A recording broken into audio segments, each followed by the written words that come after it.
আল্লাহ রাব্বুল আলামিন এই হজ সম্পর্কে কোরআন মাজিদের মধ্যে বলেন ওয়ালিল্লাহি আলান নাসি হিজ্জুল বাইতি মান ইসতাতাআ ইলাইহি সাবিলা। মানুষের উপর আল্লাহ রাব্বুল আলামিনের হজ রয়েছে যে যারা হজ করতে যাওয়ার সময় তাদের সামর্থ্য রয়েছে, ক্ষমতা রয়েছে, তারা যেন হজ করতে যায়। ছোট ছোট কথা নয়, আল্লাহ রাব্বুল আলামিন এটা হজ যাদের উপর হজ ফরজ হয়ে রয়েছে, এটা আল্লাহর হজ, আপনাকে হজ করতে হবে। আর আমরা জানি যে ইসলামের 5টি স্তম্ভের মধ্যে একটি হলো হজ। নামাজ রোজা যেরকম ফরজ, না করতে গেলে মানুষ কাফের হয়ে যায়, গুনাহগার হয়ে যায়, ওই রকম যদি হজ ফরজ হয়ে যাওয়ার পর কোনো মানুষ হজ না করে, সে কাফের হয়ে যাবে, সে ইসলাম থেকে বের হয়ে যাবে। তাহলে যদি নামাজ পড়ে যান আর হজ করতে হয়ে হজ না করেন, তাহলে মুসলমান থাকা যাবে না। হজ নামাজ যেরকম ফরজ, এই হজও ফরজ। যেরকম রোজা ফরজ, সেরকম আপনাকে হজও ফরজ, হজও করতে হবে। যাদের সামর্থ্য রয়েছে, ক্ষমতা রয়েছে। এক হাদিসের মধ্যে রাসূল সাল্লাল্লাহু আলাইহি ওয়াসাল্লাম বলেন, বুখারী মুসলিমের হাদিস, أيها الناس قد فرض الله عليكم الحج فحجوا। হে মানুষেরা, তোমাদের উপর আল্লাহ রাব্বুল আলামিন হজকে ফরজ করে দিয়েছেন, তাই তোমাদের মধ্যে যারা ক্ষমতা রাখো হজ করতে যাওয়া, তোমরা হজ করো। এক সাহাবী উঠে বললেন, রাসূল সাল্লাল্লাহু আলাইহি ওয়াসাল্লাম, আমাদের কি উপর প্রত্যেক বছরই তো হজ ফরজ, প্রত্যেক বছরই আমাদেরকে হজ করতে হবে? আল্লাহ রাসূল সাল্লাল্লাহু আলাইহি ওয়াসাল্লাম দ্বিতীয়বার তারা বললেন, হে আল্লাহ সাল্লাল্লাহু আলাইহি ওয়াসাল্লাম, আমাদেরকে বলো, আমাদের কি প্রত্যেক বছরই তো হজ করতে হবে? প্রত্যেক বছরই কি আমাদের উপর হজ ফরজ? আল্লাহ রাসূল কিছুই বলছেন না। তিনবারের পরে যখন জিজ্ঞাসা করতে, আল্লাহ রাসূল বলেন না, আমাদের উপর কি প্রত্যেক বছরই তো হজ ফরজ? প্রত্যেক বছরই কি আমাদেরকে হজ করতে হবে? আল্লাহ রাসূল সাল্লাল্লাহু আলাইহি ওয়াসাল্লাম বললেন, লাউ কুনতুম না'আম লা ওয়াজাবাত ওয়া মাস্তাতা'তুম। যদি আমি হ্যাঁ বলে দিতাম যে হ্যাঁ আপনাদের উপর প্রত্যেক বছর হজ ফরজ, তাহলে ওয়াজিব হয়ে যেত। নামাজ রোজার মতো 5 ওয়াক্ত যেমন নামাজ ওয়াজিব করতেই হবে, ওই মতো প্রত্যেক বছর হজ ফরজ হয়ে যেত। আর যদি ফরজ হয়ে যেত, ওয়ালা মাস্তাতা'তুম, তোমরা ক্ষমতা রাখতে না প্রত্যেক বছর হজ করো। এই হাদিস থেকে প্রমাণ হলো হজ প্রত্যেক বছর নয়, যাদের উপর হজ ফরজ জীবনের মধ্যে একবার করো। তবে যখন ফরজ হয়ে যাবে তখন চেষ্টা করতে হবে।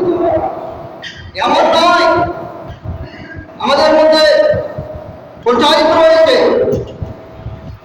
বেটার বিয়ে দিয়ে দিই, বেটের বিয়ে দিয়ে দিই, একটু বয়স হয়ে যাবে, আমার বুড়িয়ে যাই, তখন যাবো হজ করতে।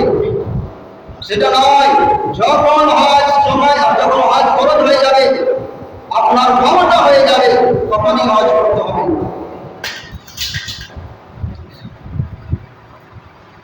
তাহলে জীবনের মধ্যে আপনাকে একবার হজ করতেই হবে, যাদের ক্ষমতা রয়েছে। আরেকটা হাদিসের মধ্যে ফজিলত সম্পর্কে আল্লাহ সাল্লাল্লাহু আলাইহি ওয়াসাল্লাম বলেন, আল হাজ্জুল মাবরুর লাইসা লাহু হিসাব ইল্লা আল-জান্নাহ। কোন মানুষের যদি হজ কবুল হয়ে যায়, যে হজ্জে মাবরুর বলা হয়, এর অনেকগুলো শর্ত রয়েছে। যদি বলতে যায় আরো কিছু অনেকগুলো কথা আমাদের বলতে পারবো, তাই বলতে যাচ্ছি না। অনেক সময় বলেছি, যখন হজের সময় আসে বলেছি, হজ্জে মাবরুর মানে যার হজ কবুল হয়ে যায়, এর শর্ত মেন দুটো। একটা হলো যে আপনার হালাল পয়সা দিয়ে আপনি যেন হজ করতে যান, আর একটা হলো হজ করার পর আপনাকে ভালো ভালো যেন কাজ করতে দেখা যায়, আপনি যেন ভালো কাজ করেন। এই দুটি কাজ যদি আপনার হয়, হালাল টাকা পয়সা দিয়ে যদি হজ হয়, আর হজ করার আসার পর যদি আপনি বেশি বেশি করে নেক আমল করেন, তাহলে আপনাকে জেনে নিতে হবে আমার হজ কবুল হয়ে গেছে। আর যদি না হয়, হজ করার আগে যেরকম ছিলেন সেই আজকে ওরকম হজ করার পর, তাহলে হজ আপনার কবুল হয়নি, কোনো লাভ হয় না হজ করতে যাওয়া। তাহলে কোন মানুষের যদি হজ ফরজ হয়ে যায়, কবুল হয়ে যায়, তাহলে ওই মানুষটা মারা গেলেই জান্নাতে যাবে। আল্লাহ বলেন, আল হাজ্জুল মাবরুর লাইসা লাহু জাযাউন ইল্লা আল-জান্নাহ। তবুও হজের বদলা শুধু যাবে না। আর অনেক হাদিসের মধ্যে আল্লাহ সাল্লাল্লাহু আলাইহি ওয়াসাল্লাম বলেছেন, কোন মানুষ যদি হজ করতে যায়, হজ করতে গিয়ে বাড়ি থেকে যাওয়ার পর থেকে নিয়ে বাড়ি আসা পর্যন্ত রাস্তাঘাটে কোনো সময় কোনো জায়গায় যদি মরে যায়, সেই মানুষ কোথায় যাবে? আরো হাদিসের মধ্যে বলেছেন, কোন মানুষ যদি হজ করতে যায়, তার হজ ফরজ হয়ে যায়, মার গর্ভ থেকে যে মতো জন্ম নেয়, নিষ্পাপ শিশু জন্ম নেয়, তার কোনো গুনাহ থাকে না, কোনো পাপ থাকে না, ওই মতো মানুষ হয়ে যায়। হজ যদি কারোর ফরজ হয়, কোনো গুনাহ থাকে না, সব পাপ কিছুটা পাপ মুছে হয়ে যায়। তাহলে হজের অনেক গুরুত্ব রয়েছে, অনেক ফজিলত রয়েছে। তাহলে যাদের হজ উপর ফরজ হয়ে রয়েছে, তাদেরকে অনুরোধ, যতদিন পর্যন্ত আপনি হজ করতে না যাচ্ছে, গুনাহগার হয়ে আছেন, হজ করে আসুন। আপনার উপর হজ ফরজ হয়ে রয়েছে। আপনি যদি অন্য মানুষকে দেখান, কোন লোকের দিকে দেখান যে হজ করে এসে ওই মানুষটা শুধাইতে পারেনি, ওই মানুষটা ভালো কাজ করতে পারে না, ভালো নয়, আমি যেরকম আছি আমার থেকে বেশি হজ হয়েছে, খারাপ হয়ে রয়েছে, ওই কথা সব নয়। আপনার উপর হজ ফরজ হয় তো হজ করতে হবে। অন্য মানুষের দিকে আপনাকে দেখতে হবে না যে ওই মানুষটা হজ করা আছে, ভালো কাজ করে না, তাহলে আমি কেন যাবো? করছে না করছে না করলে সে তার গুনাহ হবে, তার হজ কবুল হয়নি। কিন্তু আপনাকে হজ করতে হবে, অন্য মানুষের দিকে দেখতে হবে না।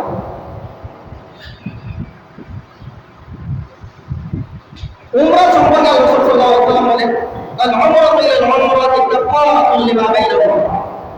উমরা মানে হলো যে 12 মাসের কোনো সময় আপনি করতে পারেন। অনেকের মধ্যে তাফসীর রয়েছে, সেগুলো বলছি না। উমরা 12 মাসের মধ্যে কোনো সময় করতে পারেন। আর হজের একটা সিজন রয়েছে, এই মাসে আপনাকে করতে হবে। উমরা কোনো মানুষ যদি করে, তাহলে এক উমরা থেকে আরেক উমরা যদি কেউ করতে যায়, দুই উমরার মধ্যখানে কোনো যদি গুনাহ হয়ে থাকে, পাপ হয়ে থাকে, সমস্ত পাপ গুনাহ মোচন হয়ে যায়। আর হজের ব্যাপারে বললাম, কোন মানুষের যদি হজ ফরজ হয়ে যায়, তাহলে তার সমস্ত গুনাহ মোচন হয়ে যায়, মাফ হয়ে যায়। আর তার জন্য জান্নাত পাক্কা হয়ে গেছে।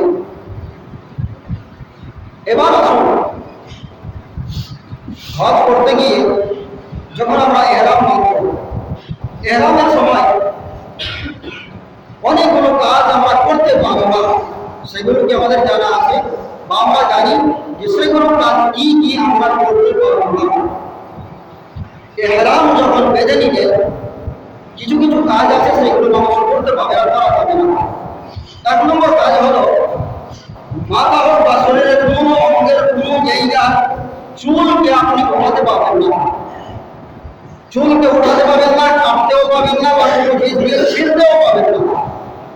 ইহরামের যখন কাপড় পরে নিলেন, ইহরাম যখন বাঁধা হয়ে গেল, মাথা থেকে যে শরীরের কোনো অঙ্গে কোনো ধরনের কোনো চুল ওঠানো যাবে না, কাটানো যাবে না, ছিঁড়ানো যাবে না। 2 নম্বর, নখ বা কুনি কাটা যাবে না। 3 নম্বর, ইহরাম পরে নেওয়ার পর মাথা ঢাকা যাবে না। টুপি দিয়ে হোক বা রুমাল দিয়ে হোক বা পাগড়ি দিয়ে হোক, মাথা ঢাকা যাবে না। 4 নম্বর, খুশবু বা আতর সেন্ট ইস্তেমাল বা ব্যবহার করা যাবে না। 5 নম্বর, পুরুষদের শিলা কাপড় পরা যাবে না, কোনো ধরনের শিলা কাপড় পরিধান করতে পারবে না। মানে যেগুলো শিলা কাপড় আমরা পরিধান করি, গেঞ্জি পরি, শার্ট পরি, টি শার্ট পরি, বা পাঞ্জাবি পরি, পায়জামা পরি, প্যান্ট পরি, লুঙ্গি পরি, বা জাঙ্গিয়া পরি, এই এগুলো শিলা কাপড় যে আমরা পরি, ইহরামের পর কোনো শিলা কাপড় পরিধান করতে পারবে না। মহিলারা শিলা কাপড় পরিধান করে নেবে, তবে তাদের জন্য রয়েছে মুখ খোলা থাকতে হবে আর হাত খোলা থাকতে হবে। হাতে মোজা পড়তে পারবে না, মুখে নেকাব করতে পারবে না। এই কাজটি যদি কেউ করে নাই, 5টা কাজের কথা বললাম, এই 5টি কাজ যদি কেউ করে নাই, মাথা চুলকাতে গেল, চুলকাতে গেলে একটা চুল উঠে গেল, মানে নিজে মনে চুল ছিঁড়ে নেওয়া, দাড়ি পেয়ে গেলে ছিঁড়ে গেল, আর কিছু কেটে গেল, এর মতো যদি কোনো কেউ কাজ করে, মাথা ঢেকে গেল, টুপি দিয়ে দিল হেলামেলা অবস্থায়, তাহলে কি হবে? এগুলো যদি করে নাই কেউ, তাহলে যদি ভুলে করে, তাহলে তার কোনো কাফারা নাই, কোনো গুনাহ নাই। ভুলেও যদি কোনো মানুষ করে, বা এমনি তিনটাতে উঠে গেল, আর কিছু হলো একটা কোন ডিস্টার্ব করছিল, ভুলে গিয়ে দাঁতের লাগিয়ে বা কিছু লাগিয়ে কুচি ফেলে দিল। ভুলে যদি কোনো কাজ করে নাই পাঁচটি কাজ, তাহলে কোনো কাফারা লাগবে না, কোনো জরিমানা লাগবে না।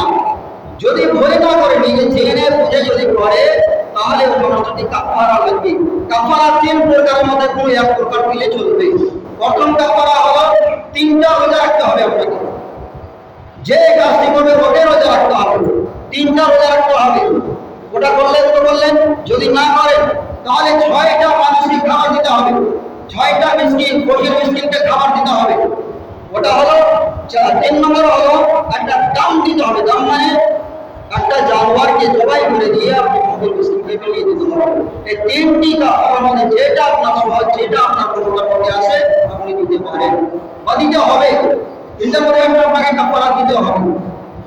এবার 6 নম্বর, কোন মানুষ জঙ্গলের শিকারী পশু পাখিকে শিকার করতে পারবে না, আপনি নিজেও পাবেন না। এহরামের অবস্থায় যে এহরামে আছে ও শিকার করতেও পারবে না, বা কেউ যদি শিকার করে তার সহযোগিতা করতে পারবে না, তার মদত করতে পারবে না। যদি করে সে শিকার করে নাই বা মদত করে নাই, তাহলে তাকে কাফারা দিতে হবে। কাফারা কি দিতে হবে?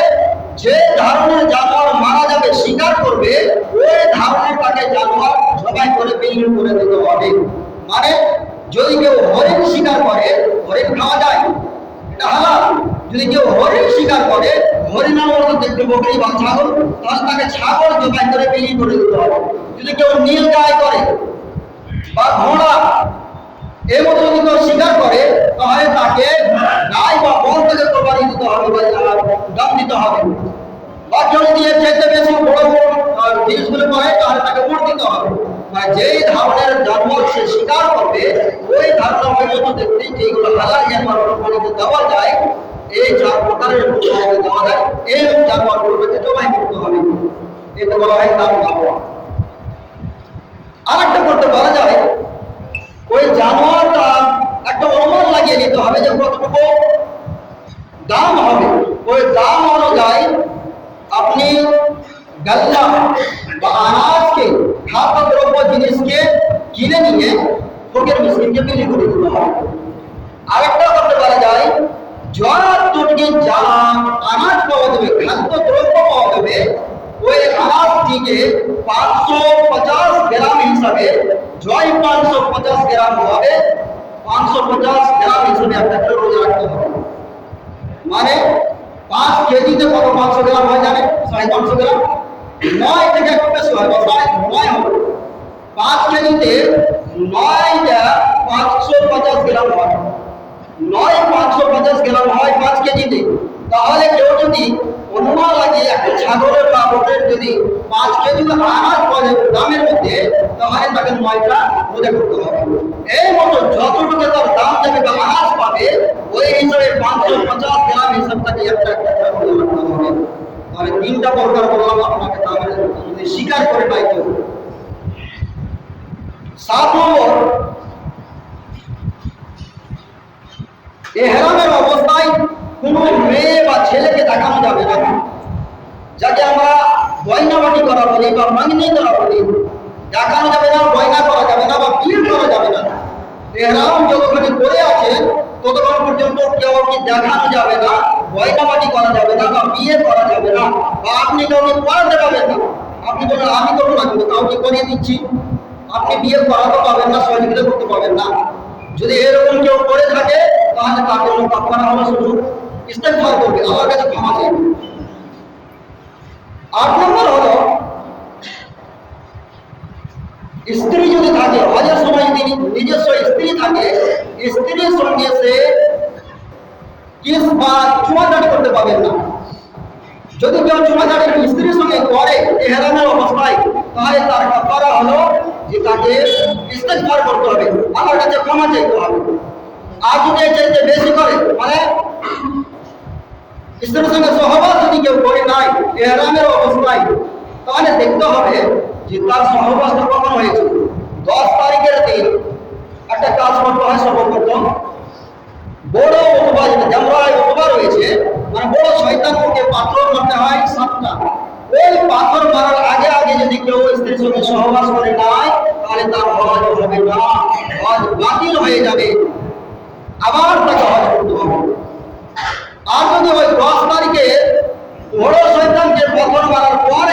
হয় স্ত্রীর সঙ্গে সহবাস হয়, তাহলে তার হজ তো হয়ে যাবে বটে, কিন্তু তাকে কিনতে হবে, দাম দিতে হবে। একটা উট বা ছাগল বকরি এর ওপর তাকে জবাই করে দিয়ে বিলি করে দিতে হবে। স্ত্রীর সঙ্গে যদি কেউ হেরামের অবস্থায় সহবাস করে, তাহলে তার 10 তারিখের আগে যদি মানে জবাই উপবাকে কতক্ষণ আগে যদি হয়, তাহলে হজ বাতিল হয়ে যাবে। পরে হলে বাতিল হবে না হয়, তবে দাম দিতে হবে। আর যে আগে হোক বা পরে হোক, হার হালাতে তাকে একটা দাম দিতেই হবে। স্ত্রীর সঙ্গে যদি সহবাস করে নাই হেরামের অবস্থায়, তাকে দাম দিতেই হবে।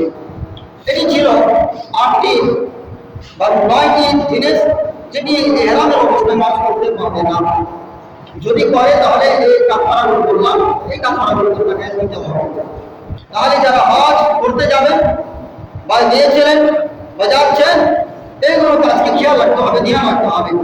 নিজে না জানলে আইন ওলামাগণ বা যারা জানেন বা মোবাইলও দেখতে পারেন, অনেকগুলো কিতাব রয়েছে, অনেক ভাষায় রয়েছে, চলে এসেছে। আপনি উর্দু পড়তে জানেন না, আরবি পড়তে জানেন না, হিন্দিতে এসেছে, নেপালিতে এসেছে, আরো অন্য এসেছে, কিন্তু আপনাকে রিসার্চ করতে হবে। সেই কিতাবগুলো আমাদের আহলে সুন্নাতের না শিয়া না অন্য শিরক বিধান যারা করে থাকে বাছাই করে নিতে হবে, তাহলে ওই কিতাবগুলো দেখে আপনি পেয়ে যেতে পারেন। এবার সংক্ষিপ্ত 5 মিনিটে হজের কাজটি আমি জেনে নেব। হজের কাজ মূলত 4 দিন হয়, শুধু 4 দিন হজের কাজ কমপ্লিট হয়ে গেল। 2 মাস লেগে যায় কিন্তু হাজ যেতে আর বাড়ি ফিরতে 2 মাস লেগে যায়। 4 দিন শুধু হজের কাজ হয়, 4 দিন হজ কমপ্লিট। কোরবানির 2 দিন আগে মানে 8 জিলহিজ্জা থেকে হজের কাজ শুরু হয়। 8 জিলহিজ্জাতে আপনাকে ইহরাম বেঁধে নিতে হবে। ইহরাম বেঁধে নিয়ে মিনা চলে যেতে হবে। মিনা যেয়ে সেখানে 5 ওয়াক্তের নামাজ আপন আপন টাইমে পড়তে হবে। মানে জোহরের নামাজ জোহরের সময়, আসরের নামাজ আসরের সময়, মাগরিবের নামাজ মাগরিবের সময়, ইশারের নামাজ ইশারের সময়, আবার 9 তারিখের ফজরের নামাজ ফজরের সময়। আপনাকে আলাদা সময় 5 ওয়াক্তের নামাজকে আপনাদের পুরোপুরিভাবে কাসার করতে হবে, পুরোপুরিভাবে 5 ওয়াক্তের নামাজ পড়তে হবে। মিনাতে একটি মসজিদ রয়েছে, মসজিদে খায়। এই মসজিদে যদি আপনাকে জায়গা পায় বা আপনি পান, তাহলে মসজিদে নামাজ পড়বেন। মসজিদে যদি জায়গা না পান, মাঠে কোনো জায়গায় যদি জায়গা পান, ওখানেই নামাজ পড়ে নেবেন। এবার সেখানে আপনি 9 তারিখের ফজরের নামাজ পড়ে যাবেন। সেখানে ফজরের নামাজ পড়ে নেওয়ার পর আপনাকে চলে যেতে হবে আরফা, যাকে উকুফে আরফা বলা হয়। উকুফে আরফা এটা হজের একটি সবচেয়ে বড় বিশাল আরকান। উকুফে আরফা বলা হয়।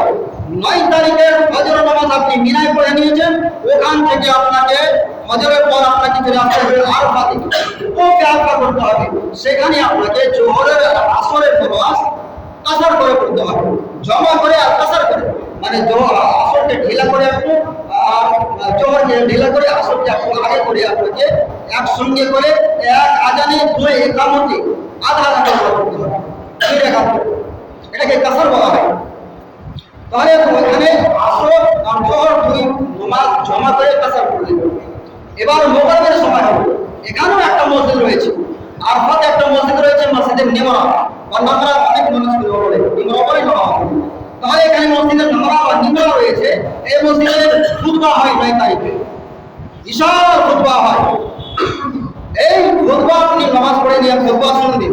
জায়গা মসজিদে পেলে ওখানে বসে শুনবেন, না পেলে যেখানে জায়গা পাবেন ওইখানে নামাজ পড়ে খুতবা শুনবেন। খুতবা শুনে নিয়ে এখানে একটা পাহাড় রয়েছে জাবালে রহমত বলে। এই জাবালে রহমত পাহাড়ে চলে যাবেন।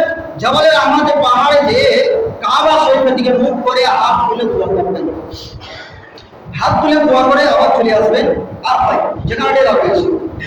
এবার ওখান থেকে এসে মাগরিবের সময় হয়ে যাবে।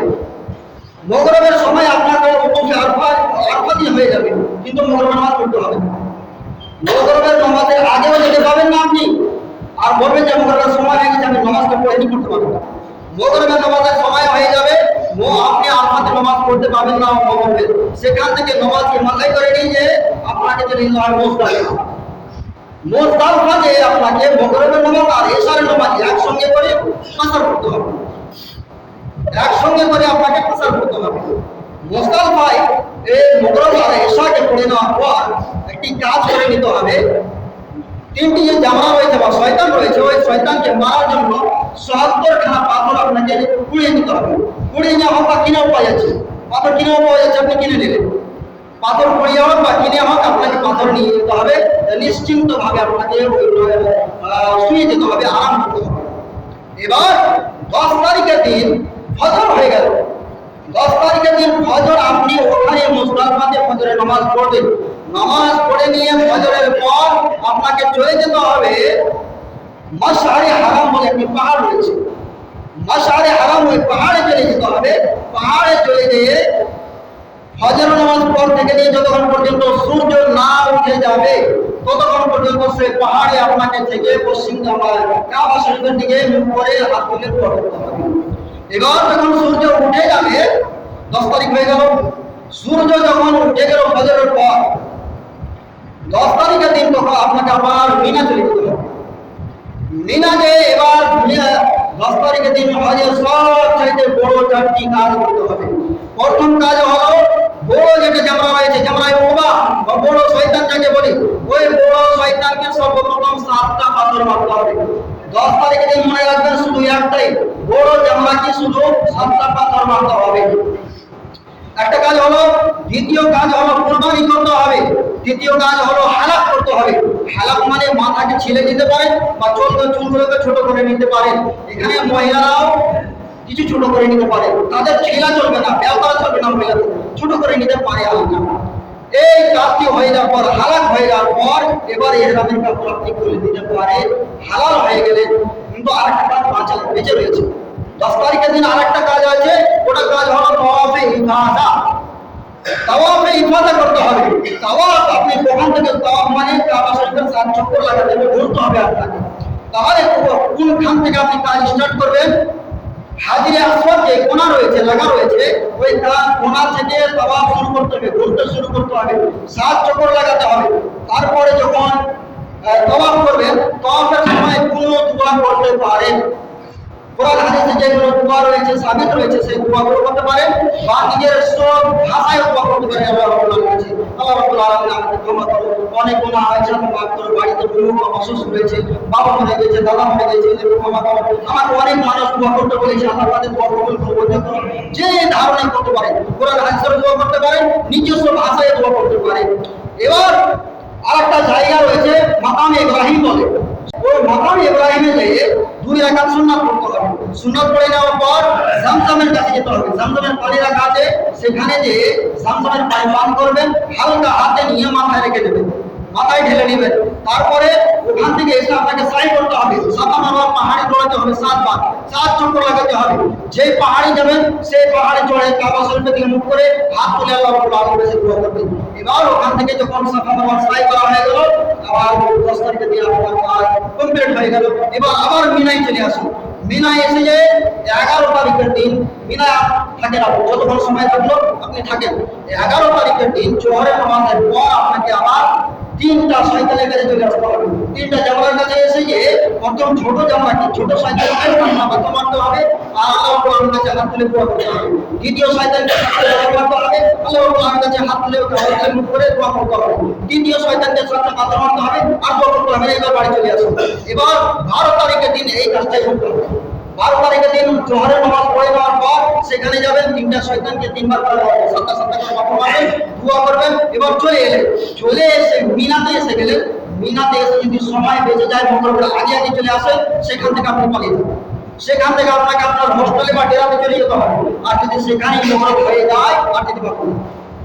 মগরিব যদি সেখানে হয়ে যায় তাহলে আরেকদিন আপনাকে এই কাজ করতে হবে। মানে 13 তারিখের দিনও 3টাই জামাতের শয়তানকে পাথর মেরে তারপরে আপনাকে হোস্টেলে যেতে হবে। এবার কাজ সব কমপ্লিট, আরেকটাই শুধু কাজ বাকি ঘরে থাকলো। যখন মাঠটা ছেড়ে দেবেন তখন তাকে আলবিদা করে নিতে হবে। হজ কমপ্লিট হয়ে গেল। সংক্ষিপ্ত এই কথা বললাম, হজ হয়ে গেল। কারো মদিনার কথা এরকম না যে মদিনা যেতে হবে হজের জন্য, না, কোন মানুষ যদি মদিনা না যায় হজ হয়ে যাবে। মদিনায় একটাও শর্ত নাই যে আপনাকে মদিনা যেতে হবে, তবে অনেক মানুষ অনেক কারণে অনেক কথার জন্য যায় যে অনেক মানে খরচ হয়ে যাচ্ছে আর কিছু মাসে তাই যেতে হয়।